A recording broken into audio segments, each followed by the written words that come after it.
लोकसभा निवडणुकीचं बिगुल कुठल्याही क्षणी वाजू शकतं। नेमकी राज्यातली महायुतीची आणि महाविकास आघाडीची तयारी नेमकी कशी आहे यावरच बोलण्यासाठी माझ्यासोबत मंत्री उदय सामंत जी आहेत। सर, काय सांगाल, नेमकं जागा वाटपाचं ठरलंय का? महाविकास आघाडीच्या एकावर बैठकांवर बैठका होत आहेत, मात्र महायुतीतनं कुठलीच तयारी दिसत नाही। नाही, महाविकास आघाडीच्या बैठकांवर बैठका होऊन त्यातनं आउटपुट काय?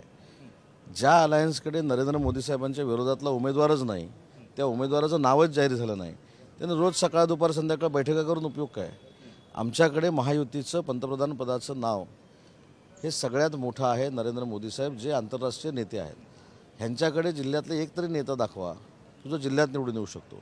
त्याच्यामुळे महाविकास आघाडीच्या किती बैठका झाल्या तर चिंता करण्याची आवश्यकता नाही। आणि तिकीट वाटपाचा जो अधिकार आहे हा शिवसेनेनं मुख्यमंत्री एकनाथ शिंदे साहेबांना दिलेला आहे, त्याच्यामुळे आम्हाला जास्त चर्चा करायची आवश्यकता नाही।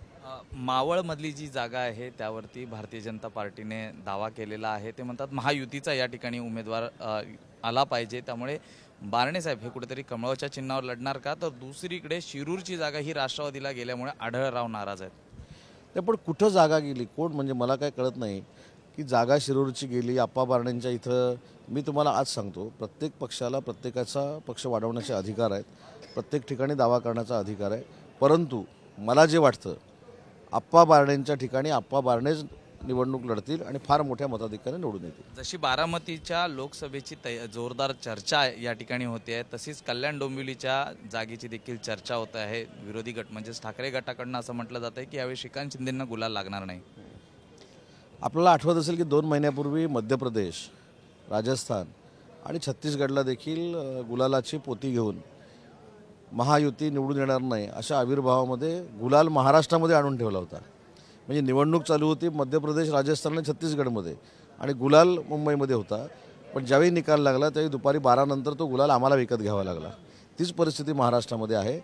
कल्याण डोंबिवली मतदारसंघामध्ये डॉक्टर श्रीकांत शिंदेंचं काम एवढं मोठं आहे की ते मागच्या मतापेक्षा जास्त मतानं त्या ठिकाणी निवडून येतील। आढळरावांचा मगाशी मी प्रश्न विचारला, ते नाराज आहेत का? महामंडळ देऊन त्यांना हे केलं आहे का, सांत्वन केलं आहे का त्यांचं? शिंदे साहेबांच्या नेतृत्वाखाली ते काम करतात। मी अनेक विकासात्मक कामासाठी त्यांच्या संपर्कामध्ये असतो। मला असं अजिबात वाटत नाही की आढळराव पाटील साहेब नाराज आहेत। शेवटचा एक प्रश्न, ते म्हणजे काँग्रेसचे प्रदेशाध्यक्ष नाना पटोलेंनी गंभीर आरोप केलेले आहेत, जरांगे हे निमित्त आहेत, भाजपचं टार्गेट मुख्यमंत्री आहे, नेमकं काय? शेवटी काँग्रेसचे ते प्रदेशाध्यक्ष आहेत, आमच्या विरोधी बाकावर ते बसतात। त्याच्यामुळे ते एकनाथ शिंदे साहेबांचं कौतुक करतील ही अपेक्षा आम्ही कशी ठेवावी? देवेंद्रजींचं कौतुक करतील असं कसं म्हणावं, किंवा दादांचं कौतुक करतील असं कसं म्हणावं?